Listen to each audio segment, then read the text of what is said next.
Amém?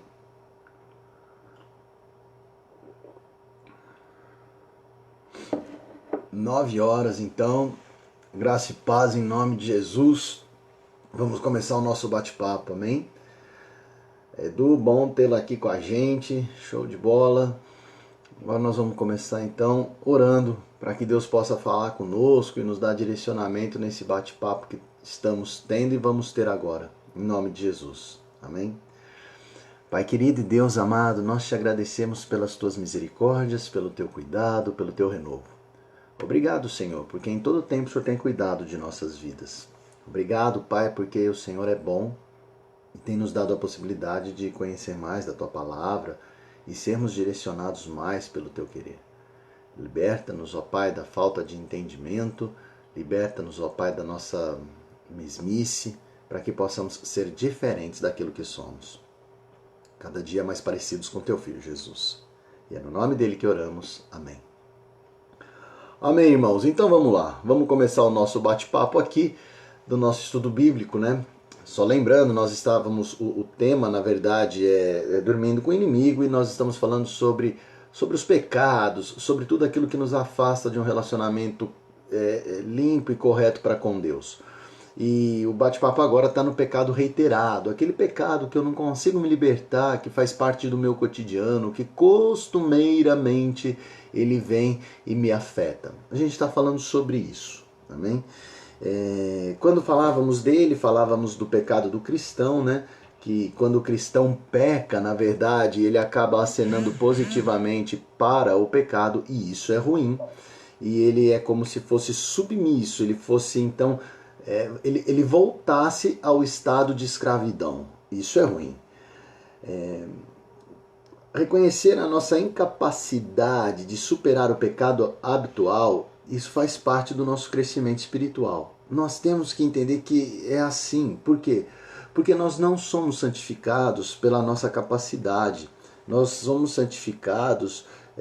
aliás, nós não somos santificados pelas obras, nós não somos santificados por nada disso. Pelo contrário, nós somos santificados pela graça do Senhor. Assim como somos salvos pela graça do Senhor, somos santificados também pela graça do Senhor. Amém? Então olha só, Gálatas 3, do 1 ao 3, fala isso. Você quer ver? Vou pegar Gálatas aqui para a gente poder direcionar com fundamento na palavra, né? Para entendermos que na verdade não é a vontade nossa ou o nosso entendimento, mas é a palavra que nos direciona assim. Gálatas, do 1 ao 3, nos mostra isso. Perdão, do 1 ao 3. Diz assim, e eu acho que nós terminamos o nosso bate-papo falando sobre isso. Ó Gálatas insensatos, quem vos fascinou a vós outros, ante cujos olhos foi Jesus Cristo, exposto como crucificado? Quero apenas saber isto de vós, recebestes o Espírito pelas obras da lei ou pela pregação da fé? Sois assim insensatos, que tendo começado no Espírito, estejais agora vos aperfeiçoando na carne? Então olha só, essa passagem mostra claramente que nós somos santificados, quanto mais crescemos em intimidade com Deus. Amém? Essa é a deixa, e foi aqui que nós paramos semana passada. Agora olha só, olha o que diz em Romanos também 7,18. Porque eu sei que em mim, isto é, na minha carne, não habita bem nenhum, pois o querer, o bem está em mim, não, porém, o efetuá-lo. Então, gente, eu tenho que ter esse entendimento de que eu não consigo, por minha capacitação, pelas minhas obras, me livrar do pecado. É a graça do Senhor. A luta do cristão, ela começa quando a gente percebe ou quando a nossa habilidade não combina com o nosso desejo. O que significa isso? O meu desejo, ele realmente não faz, ele não vindica naquilo que eu faço. As minhas habilidades são demonstradas na conformidade daquilo que eu sou. Amém? Faz sentido, gente? Espero que sim. Vamos dar continuidade. O pecado habitual é superado quando nós nos submetemos a Deus e recusamos as tentações da carne. Olha o que fala Tiago, gente. Tiago 4, do 7 ao 8. Tiago lá no finalzinho da Bíblia, né, perto de Apocalipse. Tiago 4, do 7 ao 8. Sujeitai-vos, portanto, a Deus, mas resisti ao diabo, e ele fugirá de vós. Sujeitai-vos, portanto, a Deus, mas resisti ao diabo, e ele fugirá de vós.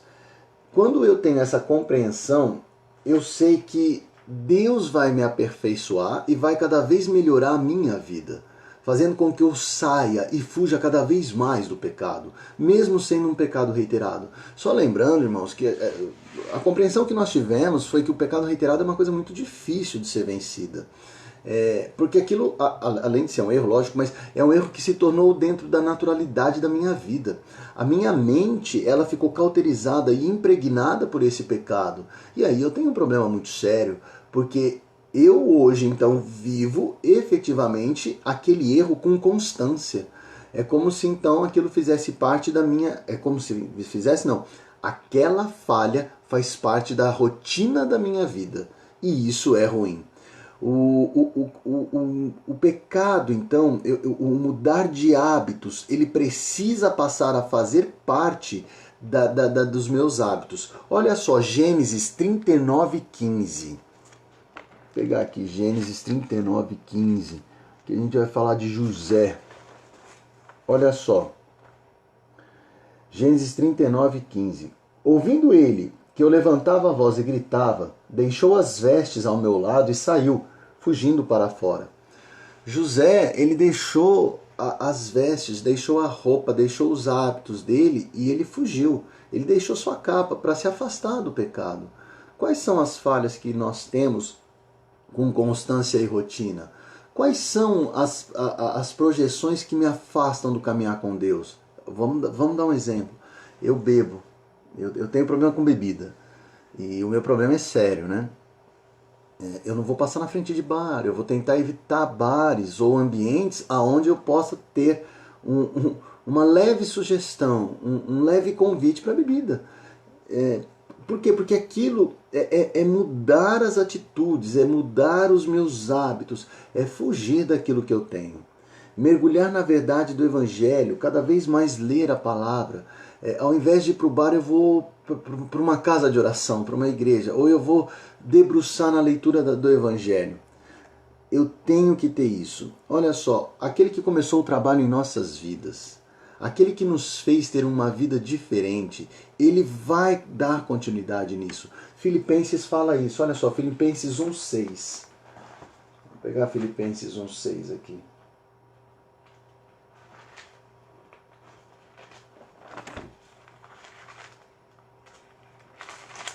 Filipenses 1:6 diz assim: estou plenamente certo de que aquele que começou a boa obra em vós há de completá-la até ao dia de Cristo Jesus. O trabalho de Deus em nossas vidas, ele não parou e nem vai parar. Ele vai continuar, ele vai ser efetivo. Nós temos que ter essa certeza. Então, se Deus nos deu a projeção da salvação, se Ele nos deu a possibilidade de conhecer a Cristo Jesus, se eu verdadeiramente, aí é que está a deixa, hein, irmãos? Se eu verdadeiramente aceitei Cristo como meu Senhor e Salvador, Deus vai dar continuidade nessa obra. Ele não vai parar e nem desistir. Então, dia após dia, eu vou ter melhoras. Mas eu tenho que ter Cristo em minha vida, amém? Não é aquela situação, eu aceito Jesus Cristo num culto, mas tá nem aí com Cristo, nem quer saber, quer continuar na vida. Não. Aceitei Cristo verdadeiramente no meu coração, Ele vai completar a obra dia após dia e Ele não vai deixar qualquer falha até o dia de Cristo Jesus. O que significa isso? Até Cristo vir me buscar, ou até o arrebatamento, enfim, mas até o dia da volta de Jesus Cristo, o meu trabalho, ou o trabalho em minha vida, vai ser completo, né? Nós nunca estaremos livres completamente do pecado, tá? Então saibam disso, nós nunca estaremos livres por completo do pecado.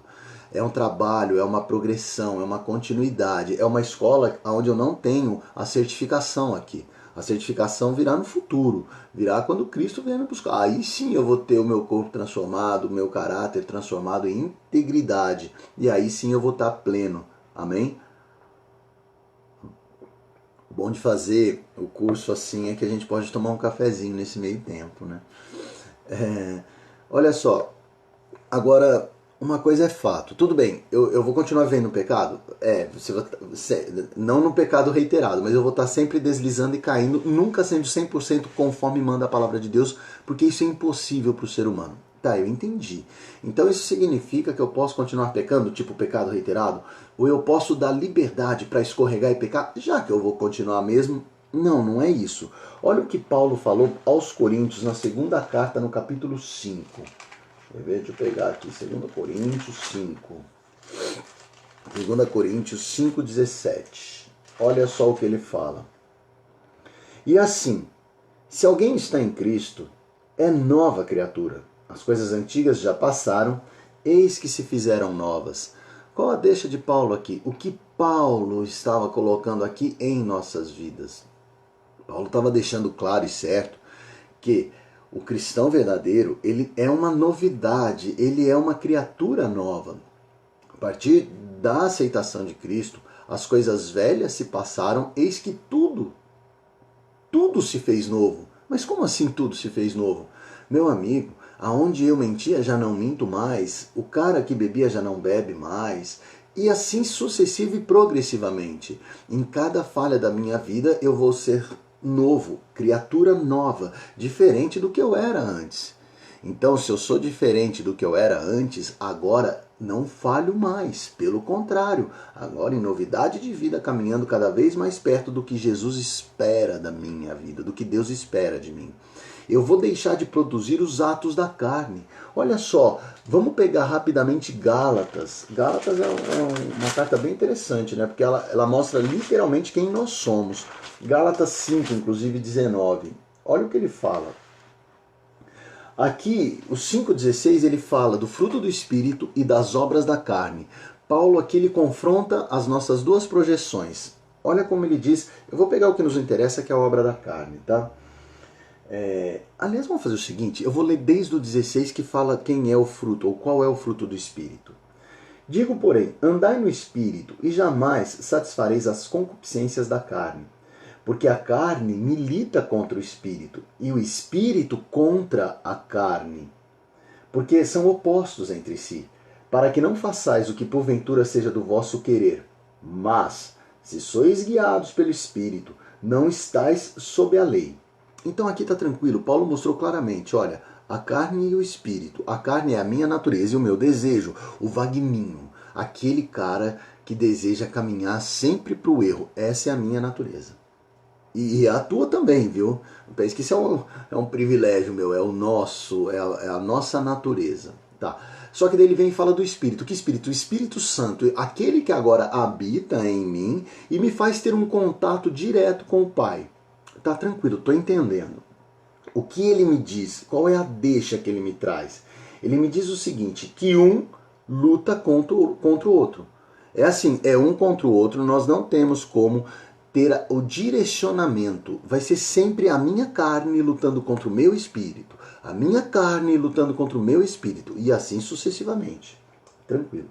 Só que daí ele vem, a partir do 19, ele fala o seguinte, ora, as obras da carne são conhecidas e são prostituição, impureza, lascívia, idolatria, feitiçarias, inimizades, porfias, ciúmes, iras, discórdias, dissensões, facções, invejas, bebedices, glutonarias e coisas semelhantes a estas, a respeito das quais eu vos declaro, como já outrora vos preveni, que não herdarão o reino de Deus os que tais coisas praticam. Se eu continuo andando pela minha natureza e praticando as obras da carne, algo de errado acontece na minha vida. Ou como assim? Na verdade, eu sou falho. Falho ao extremo. Mas como eu não estou entendendo. Amigão, você de verdade não aceitou Jesus Cristo, porque você continua andando nas obras da carne. Então, olha só, eu tenho que ter uma vida transformada a tal ponto de ter agora o fruto do Espírito fluindo através de mim. Então, cada vez mais as minhas atitudes vão ser parecidas com as atitudes de Cristo. Então, quando você lê lá o que Cristo fez quando aqui esteve, você vai olhar os teus passos e você vai confundir os teus passos com os passos de Cristo. Cristo amava, mas Cristo amava quem? A todos. A todos. Quando traziam um pecador para Jesus Cristo, ele olhava para esse pecador com olhos de crueldade, de julgamento, de ira, ou ele olhava com olhos de amor? Ele olhava com olhos de amor. Quando Jesus Cristo ele se encontrava com uma mulher, seja ela qual for, ele tinha olhos ou pensamentos de impureza, de prostituição com aquela mulher, ou ele tinha olhos de amor? Olhos de amor. Então a minha vida vai começar a representar este andar de Jesus Cristo aqui na Terra. E aí eu sei que eu estou sendo movimentado cada vez mais pelo Espírito, as minhas atitudes representam o Espírito Santo, a minha natureza então ela está se calando. Deixa eu te falar uma coisa, o Espírito Santo habita em nossas vidas. Quando nós aceitamos Jesus Cristo, ele habita em nossas vidas. Agora, o pecado faz com que ele se emudeça, ele não sai, ele continua. Sou morada eterna do Espírito Santo se aceitei Jesus Cristo. Tá tudo bem até aqui. Agora, o que o pecado vai fazer com o Espírito Santo? Vai calar o Espírito Santo, vai emudecer o Espírito Santo. Quando eu pratico o fruto do Espírito, o que acontece? Acontece o inverso. Eu dou voz para o Espírito Santo. Eu faço com que o Espírito Santo, então, a partir de agora, ele se movimente através da minha vida e com isso eu vou emudecer a minha carne. Eu vou emudecer o meu pecado. E aí eu vou estar cada vez mais me afastando do pecado reiterado e de qualquer outro. Essa deve ser a jornada e a caminhada do cristão verdadeiro. Amém, irmãos? Olha só, e aí ele continua, né? E eu passo a apresentar o fruto do Espírito, que habita mais e mais em minha vida. Olha só, quais são os frutos do Espírito, na continuidade de Gálatas mesmo, tá? Ele fala assim, a partir do 22. Mas o fruto do Espírito é amor, alegria, paz, longanimidade, benignidade, bondade, fidelidade, mansidão, domínio próprio. Eu vou estar vivendo cada vez mais isso. E aí eu sei que eu sou conduzido inegavelmente pelo Espírito Santo. Agora, como a gente falou, essas mudanças não acontecem do dia para a noite. Né? Então, se você se converteu agora, ou se você tem uma conversão recente, isso vai acontecendo. Vou dar um direcionamento. Né? Às vezes você tem orado muito por alguém da tua família, por alguém que você quer, ou que você desejava ter a conversão e essa pessoa se converte. Só que você ainda não vê nela o retrato de Jesus. Ela continua pecando, ela continua errando. Você fala, Senhor, orei, foi na igreja, aceitou e continua nesse pecadinho, continua nessa mesmice de vida. Calma, irmão, calma. Esse processo de santificação, ele é rotineiro, ele é contínuo. Ele não se dá de pronto nem de cara. Ele vai acontecendo. É assim que funciona. É assim que deve ser. Se uma pessoa não demonstra já isso de imediato, fica tranquilo, vai acontecer. Agora, uma coisa é fato. Tá? Uma coisa é fato. Se uma pessoa não apresenta uma vida transformada em nada, ele aceitou Jesus Cristo, mas continua na mesmice, em todo o tempo, sem qualquer mudança, aparentemente tudo indica que ele não teve uma transformação, que ele não teve o quê? Uma conversão, que ele de verdade ele não aceitou Jesus Cristo.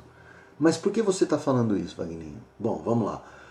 Quando você vê algo que te fascina, algo que te chama a atenção, quando você vai em algum lugar que aquilo te é agradável, você provavelmente vai querer voltar mais vezes, você vai querer participar mais daquilo. Quando você não tem qualquer mudança, quando você não tem qualquer modificação, sinal claro de que Jesus nunca foi tua prioridade de vida. Então você não vai imitar aquilo que não te é prioritário. Você vai continuar na mesmice dos teus erros, nas obras da carne. Então eu vou continuar sendo mentiroso, eu vou continuar sendo impuro, eu vou continuar procurando a lascívia, a briga. Por quê? Porque eu não tive mudança, não aconteceu nada na minha vida, eu não tive qualquer transformação. Então eu tenho que ter transformação de vida para ter efetivamente uma... como sinal claro da minha aceitação em Cristo. Amém? Espero que esteja fazendo sentido para vocês. Agora, será que um cristão, dentro dessa vinculação do pecado reiterado, será que ele pode ter pecados graves, né? Um pecado reiterado grave. Será que isso pode acontecer? Gente, lógico que pode. Inegavelmente, inúmeras pessoas, tanto na palavra de Deus como no nosso cotidiano, pessoas convertidas mesmo, têm sérios erros, sérios pecados, porque isso faz parte da natureza, né? Olha só, agora, isso significa que ele não vai ser salvo? Não, porque Jesus Cristo ele não morreu por um pecado, ele não morreu por uma pessoa, ele morreu por todos os pecados. Jesus foi forte o suficiente para fazer isso. Agora, tá aí uma deixa maior para eu parar de cometer esse tipo de erro. Amigo, se Jesus fez esse sacrifício pela tua vida e pela minha vida, inegavelmente eu tenho que parar de cometer esses pecados. É até aqui um senso de justiça e de equilíbrio de vida. O estilo de vida que o cristão tem que ser diferente. Né? Eu me recordo quando eu era mais menino e nós víamos os crentes andando, né? Então era básico. Era aquele homem de terno segurando uma Bíblia debaixo do braço, indo para a igreja ou voltando à igreja. E para aqueles que não eram crentes, né, existia até a zombaria, né? Eles ridicularizavam, né? Mas inegável, ali estava a marca. Aquele é crente, ó. Por quê? Porque o estilo de vida tem que ser diferente, irmãos. Tem que ser diferente. Olha só, a primeira carta de Paulo aos Coríntios, capítulo 6. Olha o que ele fala. Primeira carta aos Coríntios, 6, do 9 ao 11. Olha o que ele fala. Ou não sabeis que os injustos não herdarão o reino de Deus? Não vos enganeis. Nem impuros, nem idólatras, nem adúlteros, nem efeminados, nem sodomitas, nem ladrões, nem avarentos, nem bêbados, nem maldizentes, nem roubadores herdarão o reino de Deus. Tais fostes alguns de vós, mas vós vos lavastes, mas fostes santificados, mas fostes justificados em o nome do Senhor Jesus Cristo e no Espírito Santo do nosso Deus. Então, olha só, eu era esses caras, né? Eu tinha o comportamento desses caras. É o que Paulo diz, olha, vocês eram assim, mas agora vocês foram lavados, vocês foram purificados, então o teu estilo de vida agora não é mais deste jeito. A santificação agora tem produzido em você uma novidade de vida. Então o estilo de vida do cristão tem que ser diferente do estilo de vida do mundo. Por isso que nós devemos ser confrontados, sim, e devemos confrontar, sim, o mundo. Deixa eu te dizer uma coisa, meu irmão, e olha, não leve a mal não, tá bom? Eu não estou te julgando nem nada, tá? Mas deixa eu te falar uma coisa. O mundo assiste programas onde a sensualidade é aflorada. O cristão não. Mas por que ele não gosta? Não, não é que ele não gosta. É que o estilo de vida dele é diferente. Mas por que ele não assiste os programas de sensualidade aflorada? Por que ele não faz isso? Por um simples motivo. Porque o contexto de vida dele é diferente. Porque se porventura ele não cai por conta da sensualidade aflorada, talvez alguém que esteja na casa dele caia. E ele não quer ser pedra de tropeço, então ele evita. Pelo contrário, ele não vai ser pedra de tropeço, ele vai ser motivador para que aquele outro que está do lado dele venha alcançar mais rapidamente a santificação. Deixa eu te contar uma coisa. Se você tem alguma falha, por exemplo, com bebida, eu não vou te chamar para uma festa onde vai ter bebida. Por quê? Porque, com todo respeito, baita sacanagem, né, meu irmão? Tu tá de sacanagem comigo? Você sabe que eu bebo, você sabe que eu tenho problema e você me leva lá? Aí, eu não sei se o irmãozinho tem problema na sensualidade, né? Se isso vai aflorar muito a carne dele. E eu levo ele para assistir um programa onde a sensualidade, uau, uau, uau. Não, eu não vou ser pedra de tropeço. O meu estilo de vida vai ser diferente. Vai ser diferente. Eu assisto um programa onde as pessoas murmuram, criticam, só xingam os governantes. Eu, como cristão, não farei isso. Deixa eu te fazer uma pergunta. Jesus Cristo, Ele sabia, inegavelmente, que as pessoas andavam mal.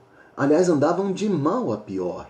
Inclusive, os líderes políticos de Roma e também os líderes judeus da época dele.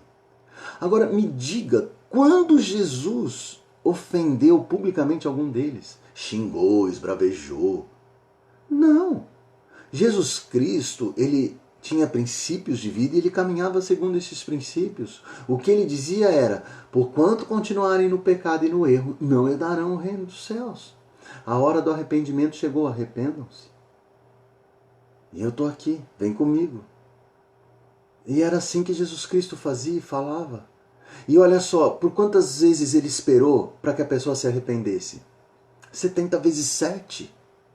Está lá Pedro, caminhou com Cristo, viveu com Cristo, mas inegavelmente depois da crucificação, um pouquinho antes da crucificação, negou a Jesus Cristo por 3 vezes, e ainda assim Cristo o amou de tal forma que fez Pedro um tremendo apóstolo, um baita evangelista.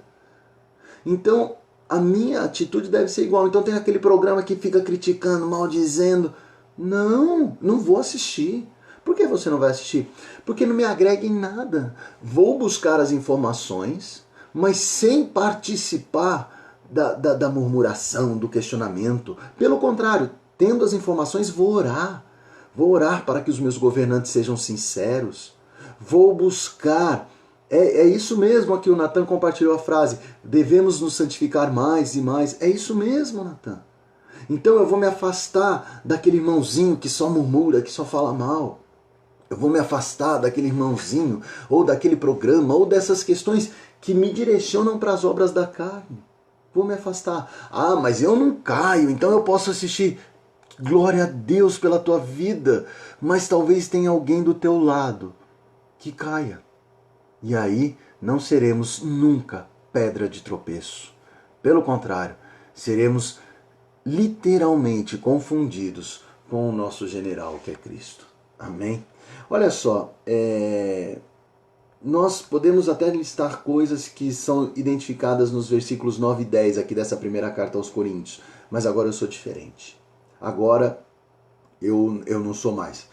Se eu era beberrão, eu não sou mais. Se eu era maldizente, eu não sou mais. Se eu era mentiroso, eu não sou mais. Pode uma pessoa dessa ser salva? Sim, pode sim. Pode uma pessoa dessa ser salva.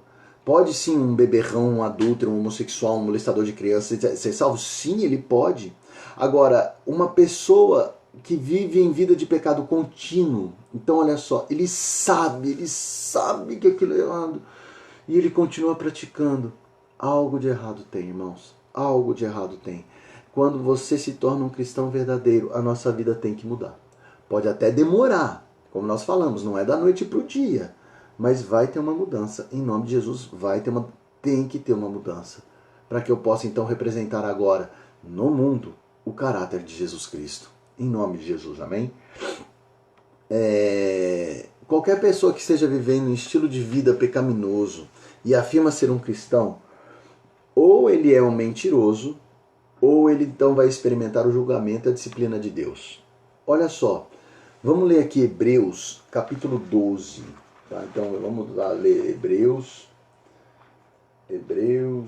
capítulo 12, do 5 ao 11.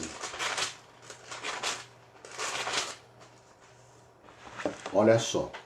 Olha o que fala Hebreus, gente. Hebreus fala assim. Hebreus 12, do 5 ao 11. Vamos pegar do 4, tá? Ele diz assim. Ora, na vossa luta contra o pecado, ainda não tendes resistido até ao sangue.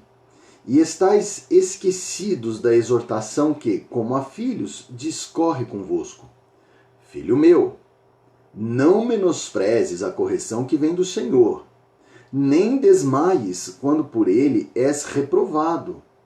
Porque o Senhor corrige a quem ama e açoita a todo filho a quem recebe. É para a disciplina que perseverais. Deus vos trata como filhos. Pois, que filho há que o pai não corrige? Mas, se estáis sem correção, de que todos se têm tornado participantes, logo sois bastardos e não filhos. Além disso, tínhamos os nossos pais, segundo a carne, que nos corrigiam e os respeitávamos.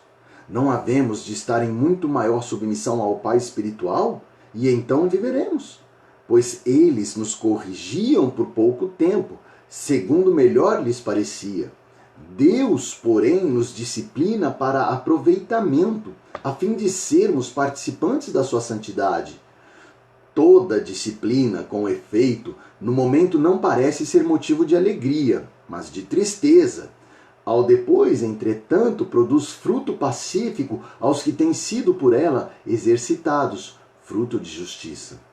Por isso, restabelecei as mãos decaídas e os joelhos trôpegos, e fazei caminhos retos para os pés, para que não se extravie o que é manco, antes seja curado. Gente, qual é a ideia de Paulo aqui? Ele está dizendo claramente, você é filho. Você é filho. Você aceitou Jesus Cristo e com isso foi feito filho de Deus? Responde só para você, tá bom? Não responde para mim não, responde só para você. Ah, eu sou filho. Então você vai ser disciplinado. Então você vai ser exortado por Deus. E aí Paulo deixa claramente aqui a seguinte informação. Olha, a bronca não é legal, viu? Não é legal. Tomar bronca é chato pra caramba. Agora, a bronca, ela tem uma motivação. É melhorar a minha vida. Para que amanhã eu venha a ser melhor. Para que amanhã eu venha a ser mais aperfeiçoado. É por este motivo que eu sou exortado. Então, não desfaleça, permaneça. Saiba que é Deus, é o Pai que está te curando, é o Pai que está te envolvendo nessa bronca porque Ele te quer melhor. E aí Paulo faz uma comparação extremamente... Paulo, Hebreus a gente não sabe se foi Paulo, desculpa. E aí o autor de Hebreus ele faz uma informação interessantíssima, ele fala o seguinte, olha, os nossos pais, eles nos davam bronca, eles nos repreendiam. E eles faziam isso para o bem. E nós respeitávamos os nossos pais. Agora, as broncas dos nossos pais, elas são passageiras, porque a nossa vida aqui é passageira. Se nós tínhamos este respeito pelos nossos pais terrenos, nós não vamos ter respeito pelo nosso Deus, pelo nosso Pai espiritual, cuja bronca é para aperfeiçoar a nossa vida e a nossa vida para a eternidade. Então deixa eu te contar uma coisa, meu amigo. Se você está sendo disciplinado por Deus, aceite essa disciplina e melhore a tua vida. Melhore a tua vida, porque Ele está fazendo isso para te aperfeiçoar para a vida eterna. E Ele te ama. Agora, se você não é filho, então você é bastardo, amigão. Então você não foi aceito por Deus. Então você continua na vida de pecado e vida que segue. Não é Deus que te disciplina, mas é o próprio pecado. Nós já vimos aqui o resultado do pecado, né? O pecado me escraviza, o pecado me faz servo dele, né? O pecado me traz sentimentos de angústia, o pecado me leva para a tribulação. Então, você vai colher isso, por quê? Porque você está plantando isso, a palavra de Deus, aliás, a vida mostra claramente, tudo aquilo que eu plantar, eu vou colher. Isso é inegável. Então, se eu continuar plantando o erro e o pecado, eu vou colher. Se eu planto mentira, deixa eu te contar uma coisa, você vai colher. Alguém vai mentir para você e você vai sentir amargamente o significado disso. É assim que é. Então, duas possibilidades para aquele que continua no pecado. Uma, você está sendo corrigido por Deus, então aceite essa correção. E agora, e é o que ele fala no final aqui, né? Busque ter passos retos, para você não tropeçar ainda mais. Então busque ter passos firmes para você ser mais parecido com o Senhor. Tá tranquilo. A correção é do Pai. Agora pode ser que você nunca aceitou a Cristo como Senhor e Salvador, então você nunca foi filho. Então, amigão, isso aí que você está tendo não é exortação, não é repreensão de Deus, é o simples escolher da tua vida dentro do pecado. Simples assim, tá bom? Então, olha só.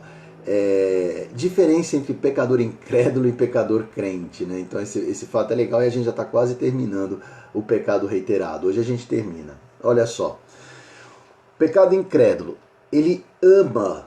Então o pecador incrédulo, aquele que nunca aceitou Jesus Cristo, tá? Ele ama o pecado. Ele ama aquilo que ele faz. Ele não tem qualquer tristeza.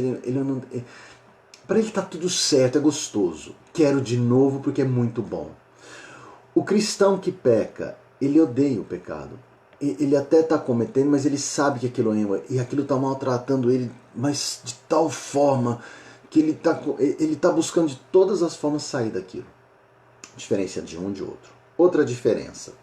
O pecador incrédulo, ele não tem arrependimento nenhum. Ele faz e está tudo bem.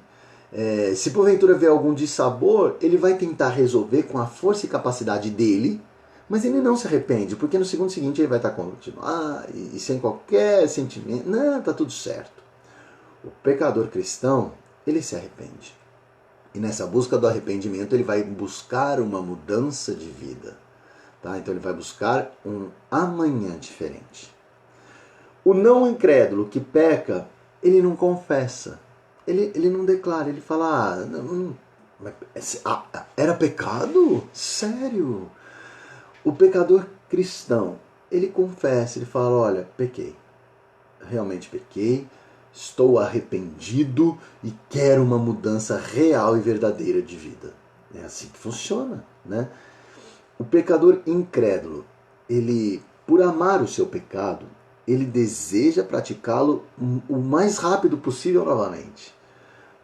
É bom, é gostoso, quero de novo, e quero de novo, e quero de novo. O pecador cristão, o cristão que peca, mesmo que venha a ser de forma reiterada, ele não quer mais. Ele não quer continuar naquela vida, na mesmice do erro. Ele sente uma amargura, os olhos dele, eles demonstram uma tristeza tão profunda que ele não deseja mais continuar no erro do pecado. E ele quer mudar de vida, ele quer ter uma outra vida, ele quer ser uma nova pessoa. Então ele não vai voltar para o erro, ele não vai voltar para o pecado. Olha, errei, mas não erro mais. Falhei, mas não falho mais.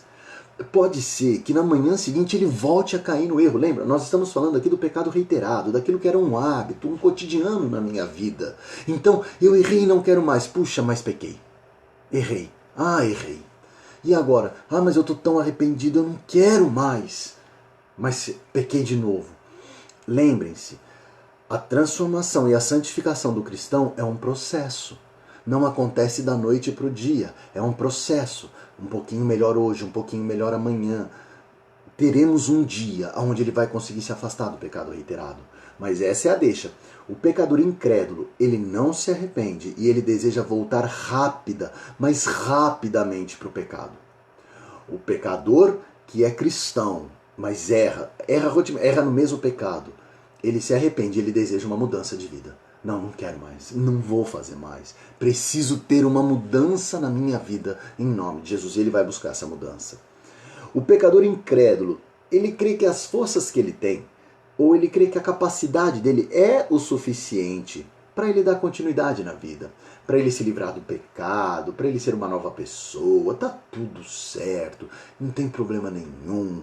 Eu me garanto. Esse é o pecador incrédulo, tá?